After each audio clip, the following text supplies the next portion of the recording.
What secondary steps should a person take to continue on a journey of healthy change? After you decide what you want, you need to develop a strategy. And by a strategy, I mean you need to have a plan of action for how that's going to take place. When are you going to do said thing that you want? How often? All the kind of tangibles that need to be laid out for that thing to actually happen in your life. What do I need to remove? What do I need to change in my life to make room for that thing to happen? That's next. So strategize. Like we talked about earlier, what piece of myself do I need to reinvent? What identity that I now possess needs to be changed to make this change happen in my life? If I believe that I am an unhealthy person, I will not be able to accomplish health in my life. I have to first know what I want, create a strategy for how I'm going to implement that, and then believe that I am a healthy person. And you're like, oh, but I'm not a healthy person yet. I haven't put it into place yet. But you already are.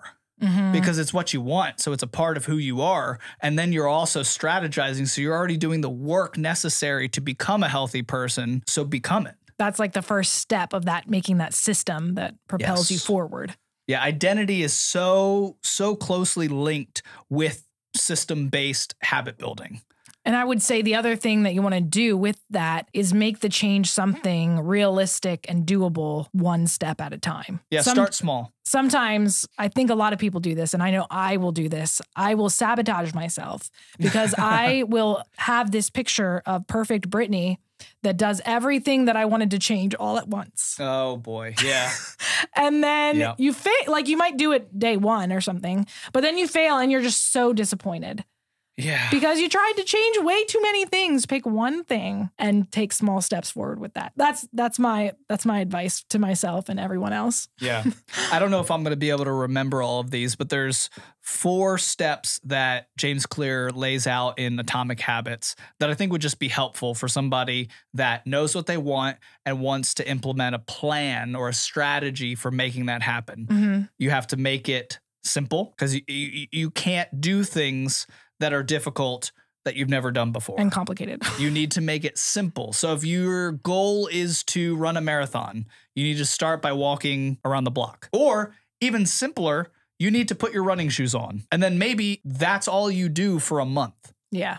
Is wake up at the time that you set to go for a walk and put your running shoes on and then take them off and then get ready for work. Or, you know, you can advance that if you're like, I got the running shoes down. Okay, just walk around the block. Yeah. And do that consistently for a while and then do it for a mile and then do it for 2 and then continue on. So make it simple. Make it visible is another one. Make sure that your running shoes are laid out. I'll just kind of stick to that example of wanting to develop in that way. Make sure your running shoes are easily accessible. Make sure that your clothes for running are laid out. Make sure whatever is necessary to have those things be visible so that you don't forget. Because one, we're lazy people a lot of times, especially when we're first developing a habit. But if we see the thing that we want to develop in our lives, we'll be less lazy and we'll make right decisions when it's there. When the choice is presented to us of soda or water and we want to be healthier, as long as it's visible, the water instead of the soda, make the soda less visible, the water more visible, we'll drink the water. Yeah. Make it simple or make it easy is another way of saying it.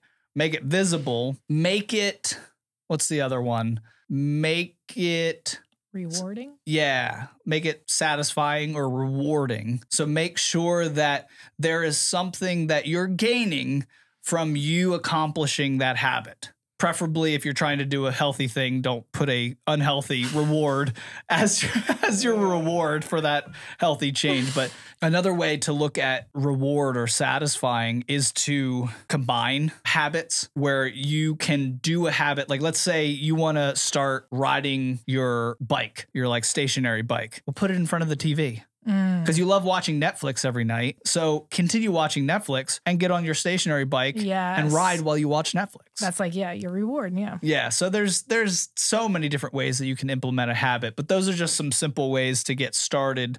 Start small, make it easy, make it visible, do all of the things to aid in your motion towards progress in whatever you're trying to grow in, Yeah. whatever you're trying to change.